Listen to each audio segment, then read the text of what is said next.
Okay, let's talk about what just went down at the Junior PGA Championships because holy smokes, this was one of those tournaments that'll be remembered for years. First off, imagine being Aubrey Hilgers. You're in the final round, tied for 8th, basically a statistical afterthought. Then you pull off a playoff win on the third sudden death hole. That's the kind of script Hollywood would reject for being too unrealistic. But here's the thing, this wasn't luck. Let's unpack why. What immediately stands out is how both Hilgers and Jaden Soong had to claw back from nowhere. Hilgers was even par at the turn while Lou was crushing it with 4 birdies early. But golf isn't won in the first 9 holes, it's a mental marathon. I mean, Hilgers birdied 17 to force the playoff, then had to stare down that pressure-packed bunker shot on the same hole during sudden death. When she said she'd prepared for scenarios like that in practice, that's not just post-win bravado. That's the difference between amateurs and future pros. They visualize the chaos. Now let's dissect Jaden Soong's comeback. The kid starts with a 2-shot lead, then immediately bogeys the first hole. Front 9. He's spiraling with double bogeys. At that point, most players would mentally check out. But here's where Soong's mindset shines. He admits he was trying to be too perfect early on, classic trap for young talent. But when he flipped the switch to nothing to lose mode, that's when the magic happened. His birdie on 17 wasn't just tactical, it was psychological warfare.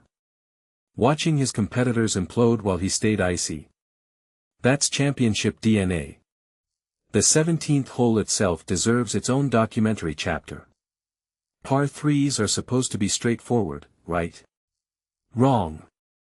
This one was a pressure cooker. Hilgers' pinpoint approach after Lou overcooked hers. Soong's clutch birdie while Stone and Stanford drowned in bunkers. This wasn't just about swing mechanics. It was about who could weaponize their focus under nuclear pressure. What many overlook here is how these moments redefine careers. Hilgers just locked down ANWA entry, she's stepping into Augusta's spotlight now. Soong's Korn Ferry exemption. That's a golden ticket to test himself against pros earlier than peers.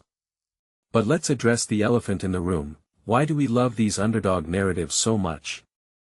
Personally, I think it's because they mirror real life. Hilgers wasn't even top 5 entering Sunday. Soong was 4 shots back with 9 holes left. These aren't chosen ones, they're grinders who capitalized on opportunities when it mattered. It's a masterclass in resilience.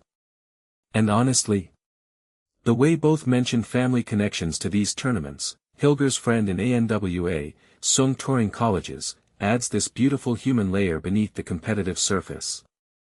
So what's next? Well, while the spotlight fades from Fields Ranch East, these wins are launching pads. Hilgers at Auburn. That's a program needing a spark. Soong's Korn Ferry debut could be the first proving ground story of his career. But here's my closing thought, we're witnessing the birth of legends here. 20 years from now, when Hilgers is dominating LPGA majors or Soong's hoisting FedEx Cups, we'll point back to this 17th hole drama as the moment. And honestly, that's what makes youth sports so electrifying. It's not just about trophies, it's about etching your name into the storybook before you've even finished high school.